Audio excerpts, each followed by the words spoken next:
Welcome to The Explainer. I am so glad you're tuning in because today we are going to completely transform the way you interact with AI in your development environment. If you're focused on working smarter and not harder, you are in exactly the right place. Today, we're mastering Claude's code skills. We're finally moving past all that tedious, repetitive manual prompting and unlocking truly seamless automated AI workflows.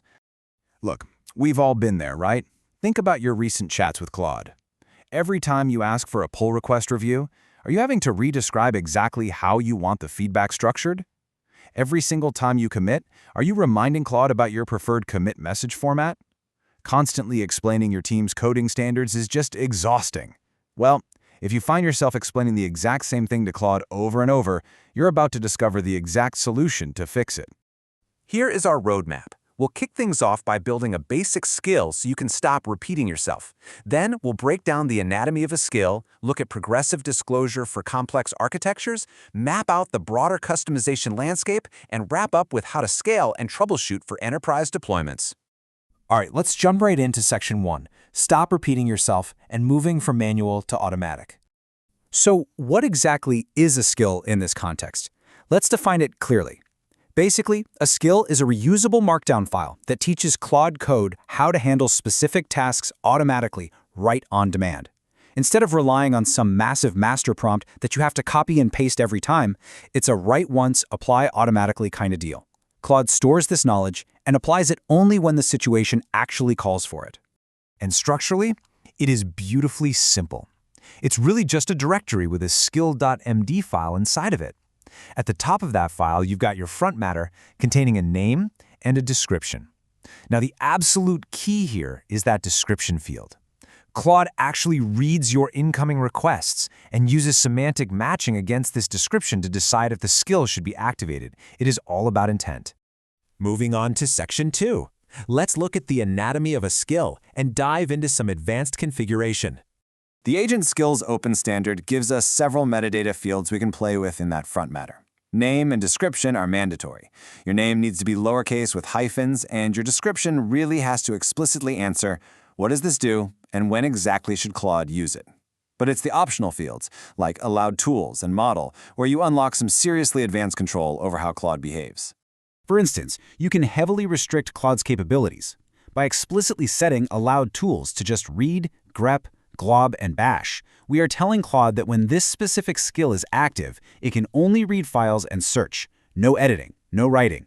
If you're dealing with security-sensitive workflows, this creates a vital safety layer, literally sandboxing exactly what the AI can do while the skill is running. Okay, Section 3, Progressive Disclosure and Multi-File Architectures.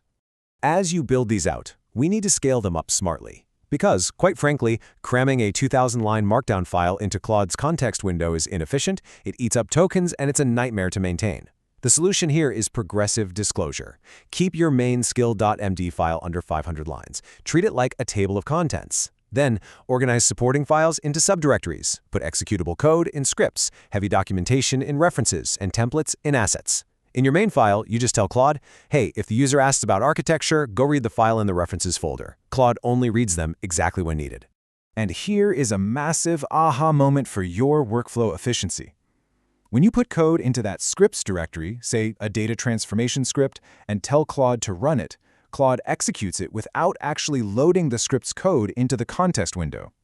Only the output consumes tokens. That is an absolute game changer for keeping your context highly optimized while still doing the heavy lifting. Let's zoom out a bit for section 4, the customization landscape and choosing the right tool. First up, let's compare skills with the Claude.md file. Claude.md is your always-on configuration. If you want Claude to use TypeScript strict mode across your entire project, put it there. Skills, however, are completely on demand. Your PR review checklist doesn't need to clutter up the context window when you're just debugging CSS, right? Skills bring in that specific expertise exactly when the current task requests it. So how does skills compare to subagents? Well, skills enhance your active chat. When a skill triggers, its instructions seamlessly join your existing conversation context. Subagents are entirely different. You use them to delegate work. A subagent runs in a totally isolated execution space, works on a task independently, and hands back the results without cross-contaminating your main conversation history. So here is your complete modular blueprint. A really robust workflow combines all of these effectively. You use Claude.md for always-on standards. You use skills for task-specific, on-demand expertise. You delegate independent tasks to isolated subagents. You use hooks for automated, event-driven triggers, like running a linter on file save. And you use MCP servers to connect to external tools. Every single tool handles its own specialty perfectly. Finally, Section 5. Scale, share, and troubleshoot for enterprise deployment. The crucial point here is understanding the priority hierarchy.